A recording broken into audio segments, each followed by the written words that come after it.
Spot, c'est un événement majeur. Texas Instruments est membre fondateur de la FINEF et au comité d'organisation du Spot. Donc on est là du coup sur cette deuxième édition à nouveau pour présenter nos innovations qui viennent se prêter aux enseignements. Le code et la programmation, c'est quelque chose qui arrive dès le plus jeune âge, dans les enseignements au primaire. Pour nous, Texas Instruments, l'essentiel se trouve au niveau du lycée. On a pu voir les évolutions récentes avec l'arrivée déjà depuis un certain nombre d'années de l'algorithmique, mais comment ça se traduit dans un langage donné avec la programmation. Ça, c'est des nouveautés qui sont apparues dès cette rentrée au niveau de la classe de seconde. On voit bien avec ce qui va se passer en 2021 avec le nouveau bac et la réforme du lycée. Une évolution claire vers la programmation.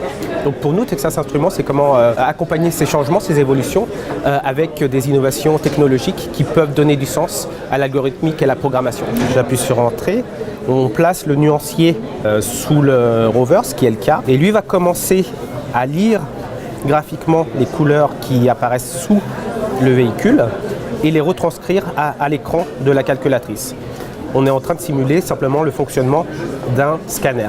Cette année, à EduSpot, on présente et on annonce le T-Innovator Rover. C'est un robot éducatif pour l'enseignement de la programmation. L'idée, elle est assez simple. On a ce robot piloté par un microcontrôleur qui est inséré en dessous du rover et il va communiquer avec la calculatrice. Tout va être piloté depuis la calculatrice. Donc sur cet exemple, ce que l'on fait, c'est on va mettre une contrainte sur la position avec le capteur de mouvement. Et dès lors, le rover va lui se déplacer. Lorsqu'il rencontre un obstacle, il va s'arrêter et changer sa direction.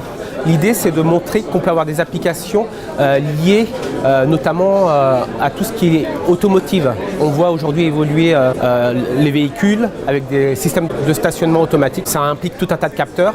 Donc ici, on va pouvoir simuler en partie ce fonctionnement-là. Donc les élèves, eux, ont réalisé un projet dans lequel ils ont développé le programme qui permet au rover du coup de s'arrêter lorsqu'il rencontre un obstacle. Ce matériel, il est piloté depuis la calculatrice, la TI-83, mais ça va être également possible avec la calculatrice, la TI-Nspire CX-CAS. Donc ces deux modèles sont compatibles. L'intérêt, c'est qu'aujourd'hui au lycée, l'ensemble des élèves ont une calculatrice graphique et à partir de ce matériel, on va pouvoir avoir des applications et des usages en dehors de l'environnement traditionnel dans l'enseignement des mathématiques avec ces extensions sur l'algorithmique. Le dernier exemple ici qu'on présente, finalement, c'est de relier les mathématiques à l'expérimentation en robotique par le simple fait d'analyser la conception géométrique d'un polygone, par exemple, en fonction des conditions données, longueur du polygone, des côtés du polygone, nombre de côtés, et la représentation de la forme va être réalisée en conséquence. Donc tout ça, c'est des paramètres que les élèves vont devoir considérer lorsqu'ils vont développer le programme ou le faire réaliser au rover dans son déplacement. On insère la calculatrice de cette manière-là, on la clipse avec les supports sur le côté, on la branche ici sur le côté, tout simplement. Donc ici, on va partir sur un pentagone, on va mettre 5 côtés et une longueur de côté de chaque segment de 10 cm.